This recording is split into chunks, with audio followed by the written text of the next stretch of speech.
सभी कर्मठ कामगार रेल कर्मचारी भाइयों को मेरा नमस्कार। मैं आपका साथी नरेंद्र पांचाल आज फिर आपके बीच बहुत ही महत्वपूर्ण विषय को लेकर उपस्थित हुआ हूं। यह विषय आपकी जागरूकता से संबंधित है। आपकी जागरूकता आज आपके परिवार के लिए भविष्य में एक बहुत बड़ा लाभ पहुंचाने का काम कर सकती है। लेकिन मैंने देखा है कि अक्सर मेरे रेल कर्मचारी भाई अपने अपने निजी कामों के साथ रेल कार्यों में इतने व्यस्त हो गए हैं कि वो परिवार को मिलने वाले लाभ के बारे में भूल चुके हैं। साथियों, आपके ऊपर अगर कोई इंतजार करता है तो वो आपका परिवार होता है। आपकी नौकरी का लाभ सीधे तौर पर किसी को मिलता है, वो आपके परिवार को मिलता है। और आपकी मृत्यु के उपरांत भी अगर कोई पीड़ा सहन करता है तो सबसे पहले आपके परिवार और परिजनों का नाम आता है। तो साथियों, आप अपने परिजनों के लिए क्या क्या कर रहे हैं, उसमें कौन सी कमी छूट गई है, आज उसी महत्वपूर्ण विषय पर हम चर्चा करने जा रहे हैं। उम्मीद करता हूं कि मेरे द्वारा दी जा रही सभी जानकारियां आपके निजी जीवन में काम आ रही होंगी। और आप यदि और ज़्यादा जागरूक बनना चाहते हैं तो समय समय पर मेरे से जुड़ी या रेल से जुड़ी जानकारी मैं आपके बीच साझा करता रहूँगा। अप टू डेट रहिएगा। साथियों, यह वीडियो भारतीय रेलवे के हर उस रेल कर्मचारी और पेंशन भोगी के लिए है जो रेल का हिस्सा रह चुका है या वर्तमान में रेल का हिस्सा है। साथियों, सबसे ज़्यादा इस वीडियो का लाभ आप अपने परिवार परिजनों को, जो आपके ऊपर आश्रित है, बीवी बच्चों को सुना करके लाभ ले सकते हैं, क्योंकि यह वीडियो सीधे तौर पर आपकी मृत्यु से जुड़ी हुई है। आपकी मृत्यु से ध्यान रखिएगा। आपको पता है कि आपकी मृत्यु के पश्चात परिवार को कितनी बड़ी दिक्कत का सामना करना पड़ता है, और आपकी मृत्यु के उपरांत मिलने वाले जो लाभ हैं वो परिजनों को सही तरीके से नहीं मिल पाते हैं। वो उसमें सबसे पहले जिम्मेदार आपकी अज्ञानता है, और सेकेंडरी आपके वो अधिकारी लोग हैं जो काम को लेके तो सेमिनार करते हैं, रेल कार्य को बताने के लिए सेमिनार करते हैं, लेकिन आपके से जुड़ी सुविधाओं के लाभ के बारे में आपको कभी भी अवगत नहीं कराते हैं। तो साथियों, इसीलिए यह वीडियो मैंने बनाना उचित समझा।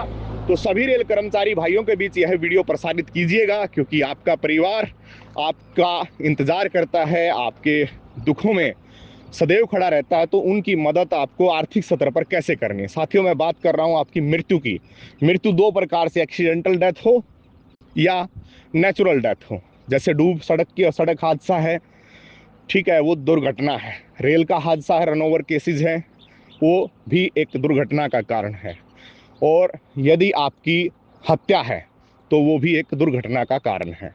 साथियों, ये तीनों प्रकार की जो मृत्युएं हैं वो आपके परिजनों को, अगर आप सर्विस मैन है तो बहुत बड़ा लाभ मिल सकता है। बात कर रहा हूं साथियों आरएसपी अकाउंट की।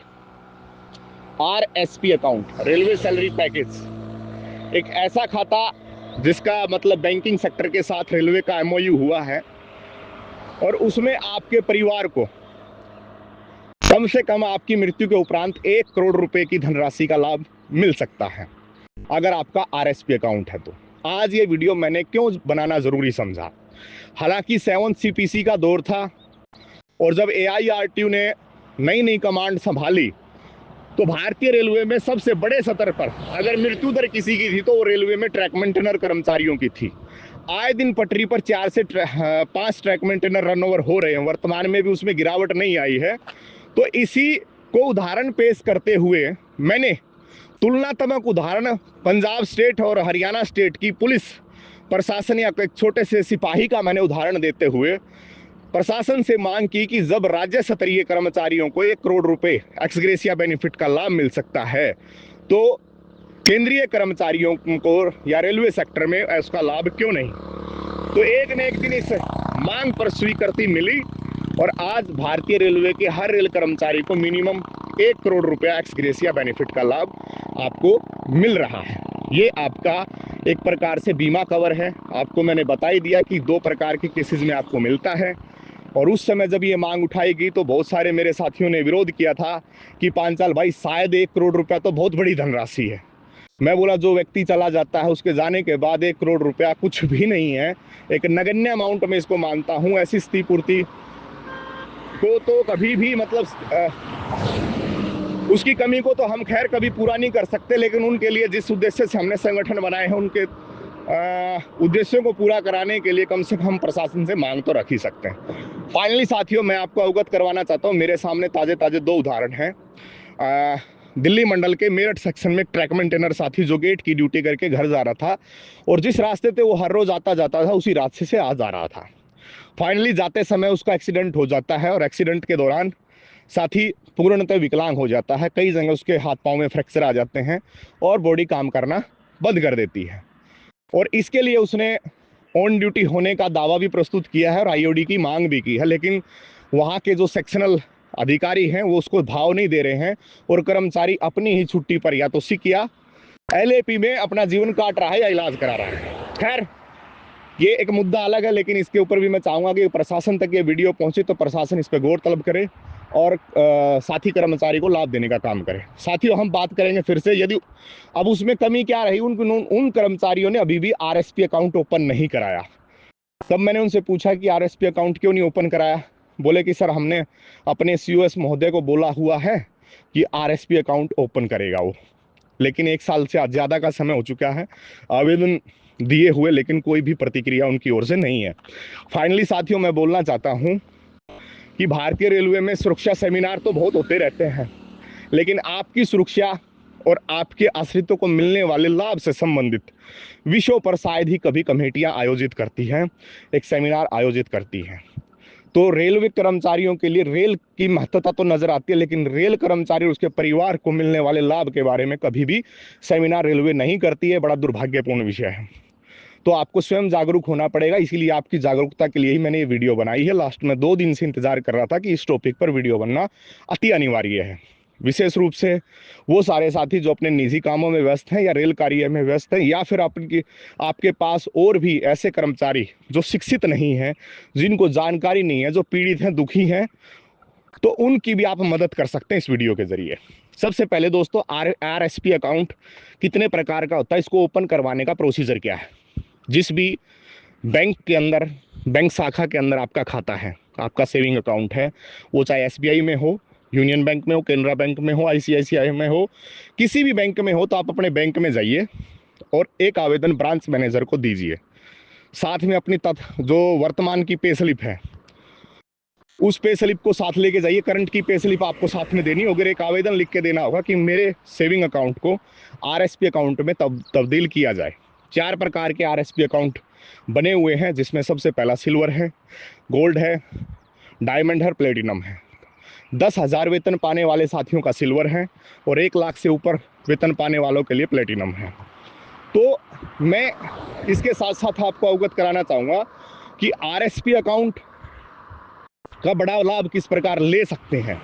लाभ लेने की भी प्रक्रिया आपको मालूम होनी चाहिए। ये था आरएसपी अकाउंट ओपन करवाने का तरीका, ठीक है। और आरएसपी अकाउंट ओपन होने के बाद आश्रितों को यह वीडियो ज़रूर सुनाएं या दिखाएं, क्योंकि यह वीडियो सबसे ज़्यादा आपके परिवार के काम आने वाली चीज़ है।